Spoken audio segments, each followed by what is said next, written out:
ஐயோ போச்சு போச்சு, முதல்ல கட் பண்ணி விடணும். ஐசு யார் போன்ல? போச்சு போச்சு, அம்மா எல்லாத்தையும் கேட்டுட்டாங்களோ? யாருமா? துர்கானி கேக்குது, ஆம்பளை குரல் மாதிரி இருக்கு. ஆண்டி அது வந்து ஆம்பளை பையன் இல்ல, பொம்பளை பிள்ளைதான். அவ குரல் தான் அப்படி இருக்கும். குரல் அப்படி இருக்குமா? யார் அது? எங்க உள்ள பிள்ளை? பக்கத்து ஊர் தான் ஆண்டி. அவளை மட்டும் கல்யாணத்துக்கு துர்கா கூப்பிட மறந்துட்டாளா? இப்பதான் நம்பர் கிடைச்சதா, அதான் போன் பண்ணி கூப்பிடலாமேன்னு பேசிக்கிட்டு இருந்தோம். அப்ப பேச வேண்டியதானே, எதுக்கு என்னை பார்த்தோன்னே கட் பண்ண? இல்ல ஆண்டி, நீங்க ஏதாவது துர்காட்ட பேசுவீல்ல, அதான் கட் பண்ணிட்டேன். நான் பேர போட்டு கல்யாணத்துக்கு வந்து சொல்லிடுறேன் ஆண்டி. நீ சொன்ன எப்படி நல்லா இருக்கும்? துர்காட்ட கொடு. அவ தானே சொல்லணும், அவ சொன்னாதான் நல்லா இருக்கும். ஏமா துர்கா, உனக்கு தெரிஞ்ச பிள்ளை தானே? ஆமாமா, ஃப்ரெண்டு தான்.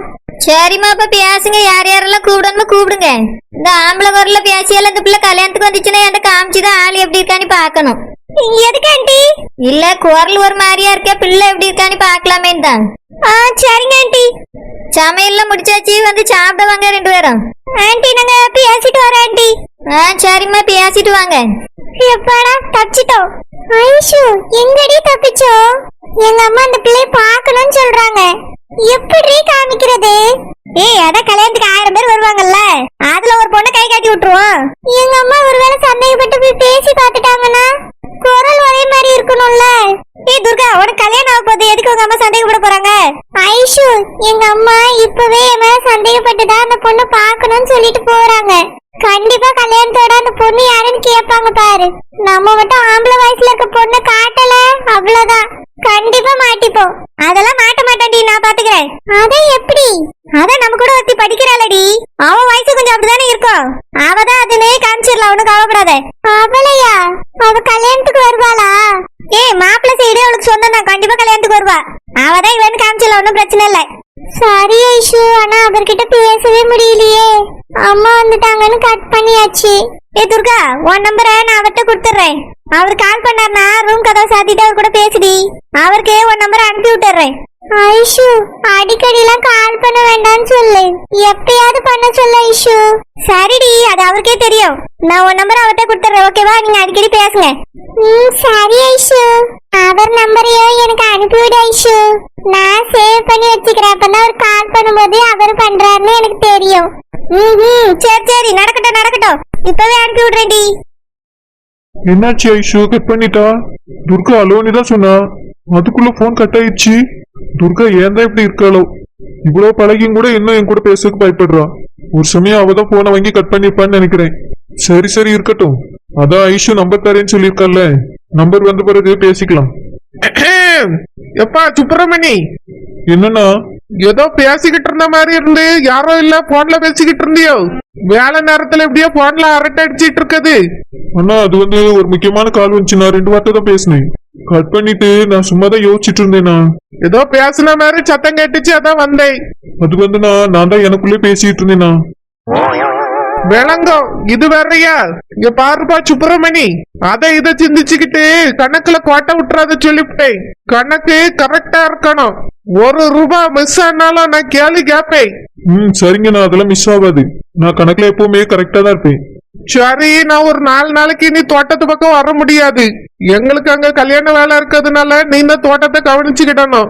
நீ கல்யாணத்து அன்னைக்கு மண்டபத்துக்கு வந்தா மட்டும் போதும். வேணும்னா முன்னாடி நாள் ராத்திரி வா, அதுவும் முடிஞ்சா மட்டும் வா. இல்லைன்னா கல்யாணத்து அன்னைக்கு காலையில வந்தாலே போதும்.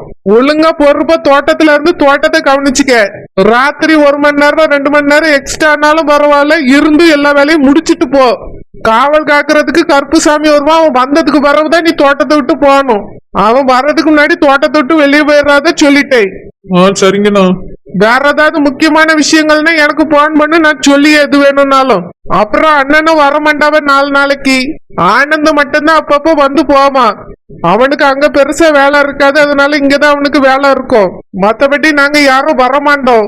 கொஞ்சம் பொறுப்பா 4 நாளைக்கு கவனமா தோட்டத்தை பாத்துக்க.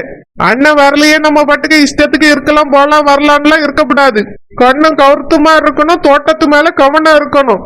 சரிங்க, நான் பாத்துக்கிறேன். அப்புறம் நாளைக்கு வாழைக்காய் ஏத்த லாரி வரும். கூடவே இருந்து எத்தனை தாரணை எண்ணி ஏத்துறான்னு வேணும் கவனிச்சுக்க.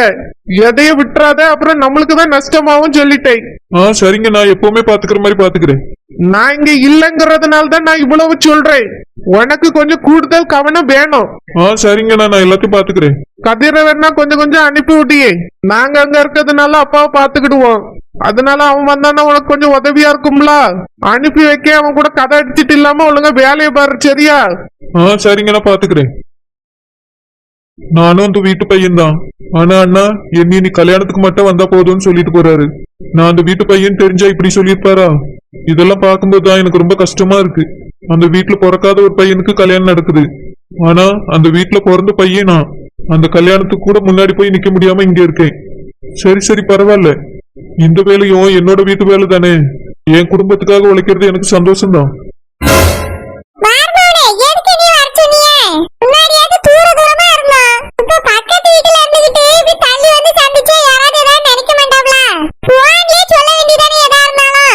எத்தை, நீங்க வீட்டுக்கும் வரக்கூடாதுங்கிறிய, நேர்லயும் சந்திக்க கூடாதுங்கிறிய. உங்ககிட்ட எப்படிதான் நான் பேசுறது?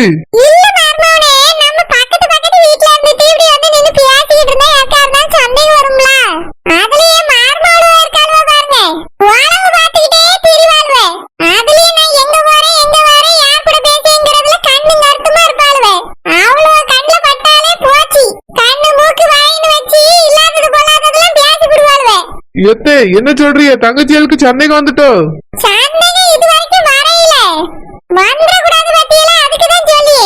அதெல்லாம் வராது தே, நான் பாத்துக்கிறேன்.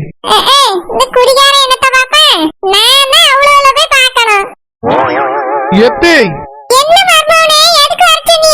இங்க பாருங்க தே, செல்லம்மா என்கிட்ட ஓயாம கேட்டுட்டே இருக்கா. மோதிரத்தை எப்போ வாங்கிட்டு வருவிய, பணத்தை எப்போ தருவியன்னு நொய்னு கேட்டுட்டே இருக்கா தே. எத்தை, அதுக்குள்ள மறந்துட்டீங்களா? நான் இன்னைக்கு சொன்னேன்ல, கல்யாணத்துக்கு முன்னாடி மாப்பிள்ளைக்கு ஒரு மோதிரம் போடணும்னு. அந்த மோதிரம் தான் தே.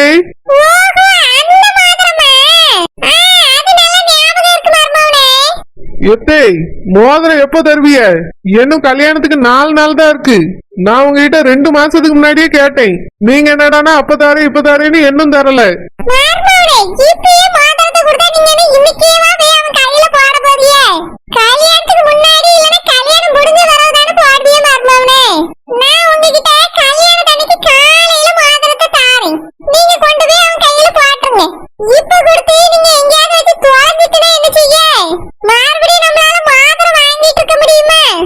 எத்தே, நீங்க ரூபா பெரட்டிட்டீங்களா இல்லையா? மோதிரம் வாங்கிட்டீங்களா தே?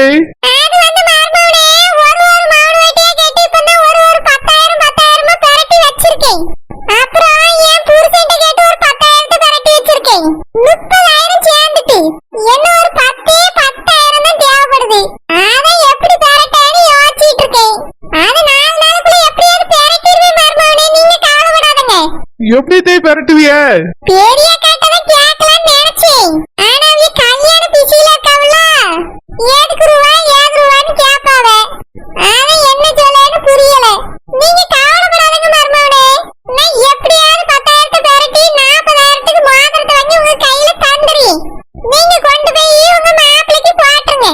எத்தே, இதுலதான் என் கௌரவமே இருக்குதே. தயவு செஞ்சு மறந்துடாதுங்க.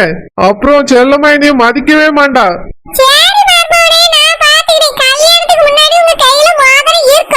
சரிதே, இந்த கல்யாணத்தை நிறுத்த ஏதாவது யோசிச்சீங்களா?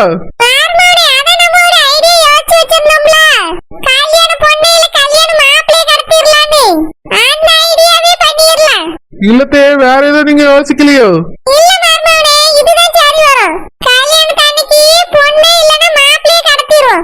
எத்தே, மாப்பிள்ளைய கடத்தினா சரி வராது.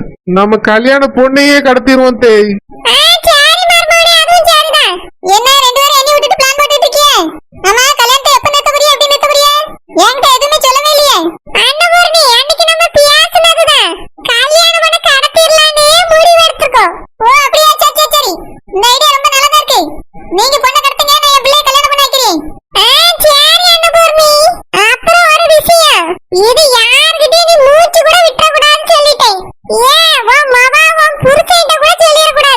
ஐயோ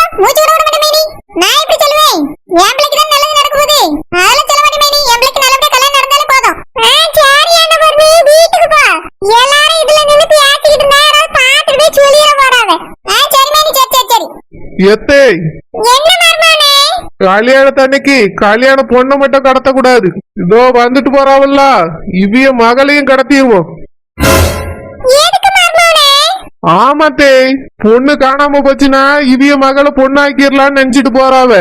அதனால இவிய மகளையும் கடத்திட்டா அடுத்து என் பிள்ளை மட்டும்தான் இருப்பா.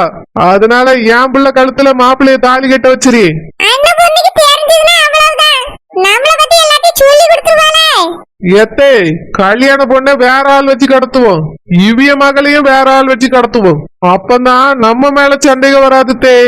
எல்லாரும் வேற யாரோதான் கடத்திட்டாவன்னு நினைப்பாவ. சரி மர்மோனே, ஆளு நீங்களே ஏற்பாடு பண்ணிருங்க. எத்தே, ஒரு ஆளை நீங்க ஏற்பாடு பண்ணுங்க, ஒரு ஆளை நான் ஏற்பாடு பண்ணி. நானே 2 பேரும் ஏற்பாடு பண்ணா சரி வராது. நீங்க பொண்ணை கடத்த ஆள் ஏற்பாடு பண்ணுங்க, நான் அவிய மகளை கடத்த ஆளை ஏற்பாடு பண்ணி. சரி மர்மோனே. கந்தா காரவடை முறுக்கு மசால் வடை ரோட்டுல தான் இட்லி கடை காசுல நான் பட்னி கடை. கந்தா காரவடை முறுக்கு மசால் வடை ரோட்டுல தான் இட்லி கடை காசுல நான் பட்னி கடை. ஏய் ஷில்பா, பாட்டுல கூட சாப்பாடு பத்தி தான் பாடுவியா? வேற ஏதாவது பாட வேண்டியதானே? அஞ்சலி, எனக்கு பாடினாலும் சரி ஆடினாலும் சரி தூங்கினாலும் சரி முழிச்சிருந்தாலும் சரி எப்பவுமே சாப்பாடு பத்தி மட்டும்தான் நினைப்பா இருக்கும் அஞ்சலி. உன்னெல்லாம் சிட்டு எப்படிதான் பேட்டாங்களோ தெரியல. ஆனா என்னோட ட்ரீமே வேற. நான் பெரிய ஹீரோயின் ஆகணும், பெரிய பெரிய ஹீரோவோட ஜோடி போட்டு ஹீரோயினா நடிக்கணும், அப்புறம் படத்தை ப்ரொடியூஸ் பண்ணணும், அப்புறம் சொந்தமா பியூட்டி பார்லர் ஸ்டார்ட் பண்ணணும். அந்த இடத்துல எனக்கு மட்டும் நான் தினமும் மேக்கப் போடணும். அப்படியா? அப்ப எனக்கு நீ வா, வேணா உனக்கு 3 வேளை சோறு போடுறேன். அப்படியா? அப்ப வந்துறியே. நல்ல கறி மீனா போடு அஞ்சலி. அதுக்கு நீ முதல்ல வேலை செய்யணும். வேலை செஞ்சாதான் சோறு, இல்லனா நோ சோறு நோ குழம்பு. வேலையா? வேலைலாம் செஞ்சா வியாத்து கொட்டுமே. ஓசிலெல்லாம் ஒண்ணு வச்சதுனால சோறு போட முடியாது. அதுக்கு நீ வேற இடத்த பாரு. வேலை பார்த்தாதான் என்னோட இடத்துல நான் சோறு போடுவேன். அப்ப சரி, நான் பெரிய ஹோட்டலா ஆரம்பிச்சிருக்கேன். அங்க வேலைக்கு ஆள் வச்சு சமைச்சு சமைச்சு போட சொல்லி நானே தினமும் சாப்பிடுவேன். ஏய் லூசு ஷில்பா, ஹோட்டல் ஆரம்பிச்சு உனக்கு தினமும் சமைச்சு போட்டு இருந்தா லாபம் எப்படி வரும்? எப்படி முதல் போடுவே? அது எங்க அம்மா கிட்ட இருந்து வாங்கிக்கிடலாம். தினமும் சமைக்கிறது எனக்கு மட்டும்தான். மீதி இருக்கிறது வேணா ஹோட்டல்ல யாராவது வந்து சாப்பிட்டுட்டு போட்டோம். சுத்தம் இப்பவே வீட்டுல சாப்பிட்டு சாப்பிட்டு ஊதி பேத்த குட்டியா இருக்க. இனி ஹோட்டல்ல சாப்பிட்டு டப்பு மாதிரி ஆயிடாது ஷில்பா. நான் எங்க குண்டா இருக்கேன், சிக்கனு சிம்ரன் மாதிரி தானே இருக்கேன்.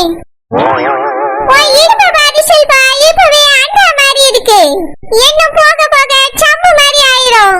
என்னைய பாத்தியா? நான் நல்லா சாப்பிடுவேன், ஆனா உடம்பு எவ்வளவு அழகா மெயின்டைன் பண்ணி கச்சிதமா வச்சிருக்கேன் பாத்தியா? அஞ்சலி, இது எப்படி அஞ்சலி? தினமும் சாப்பிட்ட உடனே பாட்டு போட்டு பத்து டான்ஸ் தான் ஆடுவேன். அப்போ இடுப்பு வச்சு நேச்சு ஆடுறதுனால எனக்கு இடுப்பு பெருசாகாது, உடம்பு பெருசாகாது, கொழுப்பு கரைஞ்சு போயிடும். அஞ்சலி, சாப்பிட்டுட்டு சாப்பிட்டுட்டு ஆடுனா மறுபடியும் பசிக்கும்ல. பசிச்சா நான் ஜூஸ் போட்டு குடிப்பேன், இல்லனா ஃப்ரூட் சாப்பிடுவேன். அதெல்லாம் சாப்பிட்டா எப்படி பத்தும்? நீ சொல்ற மாதிரி சாப்பிட்டுட்டு சாப்பிட்டுட்டு ஆடுனா தினமும் எங்க வீட்டுல கேடாவதான் வெட்டணும். சுத்தம் ஒன்னெல்லாம் தீர்த்தவே முடியாது. சரியான சோத்து முட்டை.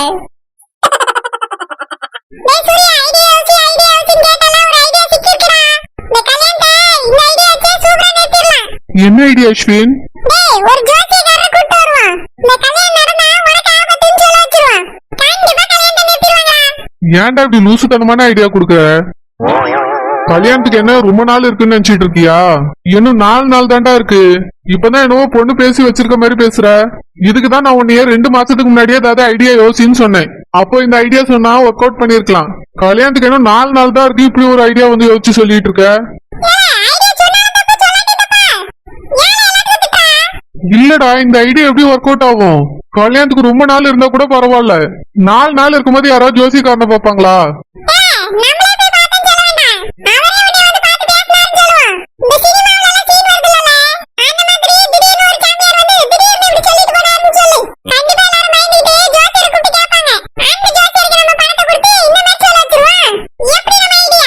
எனக்கு என்னவோ இது சரி வரும்னு தோணல அஸ்வின்.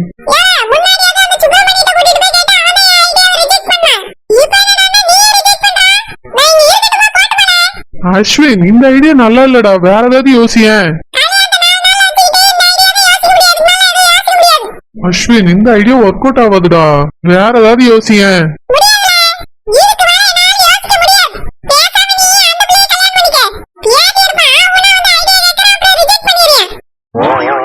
அஸ்வின் எனக்கு அந்த பொண்ணு கல்யாணம் பண்ணிக்க இஷ்டம் இல்லடா, எப்படியாவது இந்த கல்யாணத்தை நிறுத்தி ஆகணும்.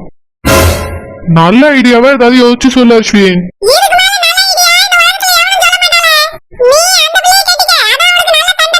அஸ்வின் அந்த பொண்ணு எனக்கு பிடிக்கலடா, என் மனசுல வேற ஒரு பொண்ணு வந்திருக்கான்னு சொன்னேன்ல.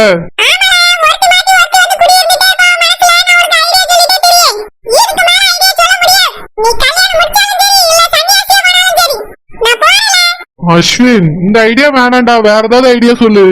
என்னை பொறுத்த வரைக்கும் இந்த கல்யாணம் நிக்கணும். என்னது இந்த கல்யாணம் நிக்கணுமா?